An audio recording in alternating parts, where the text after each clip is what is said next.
You ever put on a piece of music and it feels like it could just go on forever? You know the kind, just a few notes, maybe a simple pattern that repeats over and over again until it kind of pulls you into this weird space between being super focused and just dreaming? Well, that's the hypnotic and, let's be honest, often pretty polarizing world of minimalist music. For some people, it's a spiritual tool, a way to reach a higher state of mind. But for others, it's the soundtrack to our modern, repetitive, machine-like lives. So, which one is it? Okay, so here's how we're gonna tackle this. First up, we'll explore the sound of stillness. Then we'll get into the idea of this music as a vehicle for transcendence. After that, things get weird with a theory called the higher disco. Then we'll look at listening in the machine. And finally, we'll wrap it all up with the art of attention. So when you first listen to a piece by someone like Philip Glass or Steve Reich, it can feel a little strange, right? It doesn't really have a story. There's no obvious beginning, middle, or end. It doesn't build up to some big dramatic moment like most music we're used to. And that complete lack of a normal story makes you ask a really basic question. What is this music even for? And this quote from musicologist Robert Fink just nails it. He's suggesting that this music isn't just a bunch of notes for the sake of it. No.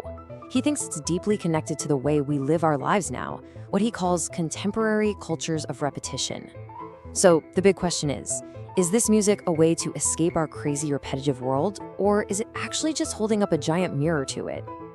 All right, let's start with the most popular take, the one you hear about most often.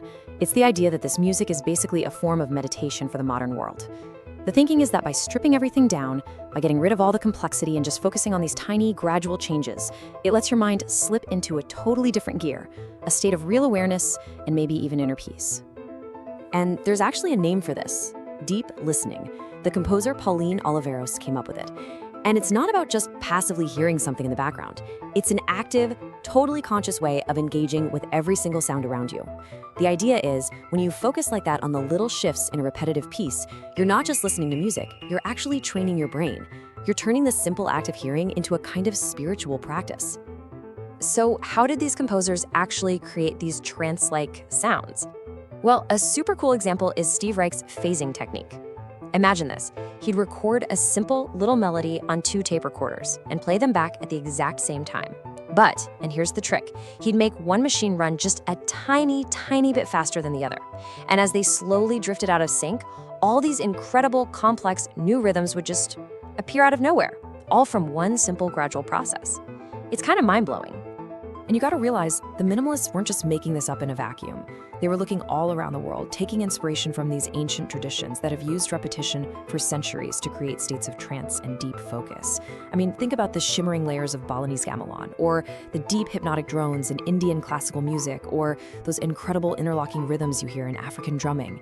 This was a hunt for a new kind of musical spirituality, but one with really, really old roots. But now, let's just throw that whole sacred idea out the window for a minute. What if this music isn't about transcendence at all? What if, instead of being this holy, meditative thing, it's actually the secret cousin of disco? Yeah, you heard me. Disco. This is where we get the wild theory of minimalism as the higher disco. I know, it sounds crazy. But when you actually strip away all the cultural baggage and just look at the raw structure, the similarities are kind of shocking. Neither one really tells a story. They both lean on these long, steady grooves, building tension super slowly over constant pulse. The goal isn't to get to some grand finale. The goal is to keep a feeling going, whether that feeling is zen-like focus in a concert hall or pure sweaty energy on the dance floor. And here's the kicker. This isn't just some random comparison. These two worlds were blowing up at the exact same time. In 1975, you get Donna Summer's iconic Love to Love You Baby. The very next year, Steve Reich drops his masterpiece, Music for 18 Musicians. Then 77, Saturday Night Fever takes over the entire planet, and just 2 years later, Philip Glass premieres his huge opera, Satyagraha. It's like they were running on parallel tracks, breathing the same 1970s air. So this parallel leads to a really powerful and kind of cynical critique. The argument is that both minimalism and disco use repetition the way a TV commercial does. Not to give you what you want, but to make you constantly want. The music just keeps you on the hook, always wanting more, stuck in this state of tension that never quite resolves. It's the perfect soundtrack for a world that runs on making us feel like we always need the next thing. And if you thought that was dark, the cultural theorist Jacques Attali takes it to a whole other level. He argues that this endless repetition, it doesn't matter if it's in a fancy concert hall or a nightclub, is basically the sound of our consumer culture's obsession with death. He sees it as the noise of a society just endlessly stockpiling things, consuming things, stuck on a hamster wheel that's ultimately going nowhere. Pretty heavy stuff. So what is it? A sacred prayer or a slick sales pitch? A spiritual tool or a product of a consumer machine? Well, maybe the answer isn't in the music itself. Maybe it's all about how we listen, a choice that was completely transformed by the technology of the 20th century. This whole idea actually started way before the minimalists. Decades earlier, the composer Erik Satie came up with this radical concept he called furniture music. He was so tired of this stuffy, high-pressure vibe of concert halls. He wanted to make music that was just there, functional, like wallpaper or a chair. It's present, but it's not screaming for your attention. Music you could literally just live your life around. And of course, Brian Eno famously took that idea and just ran with it, creating what we now call ambient music. His brilliant insight was that this music can be whatever you need it to be. It can be background noise that helps you work, or you can lean in close and get lost in all its tiny, beautiful details. And that's the key. The composer isn't in charge anymore. You are.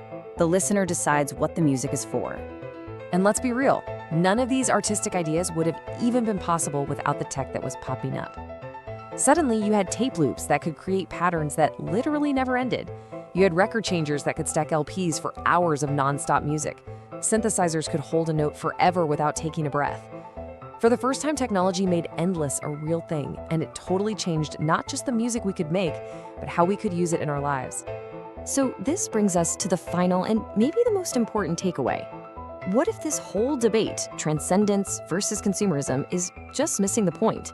Maybe this music isn't really about what we're thinking about, but about the quality of our attention itself. Think about it, is the point of this music to tune out all the noise of our super repetitive, media-saturated lives?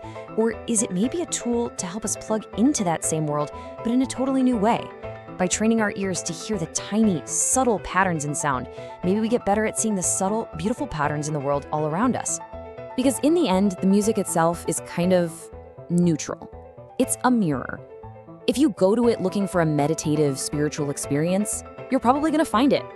If you go to it thinking it's the empty sound of consumer culture, well, you're gonna see that too. The meaning isn't baked into the notes. It's created by you, the listener, in the moment. And of course, Andy Warhol just summed this all up perfectly with this amazing quote. He's basically tearing down that wall we build between high art and just, background noise.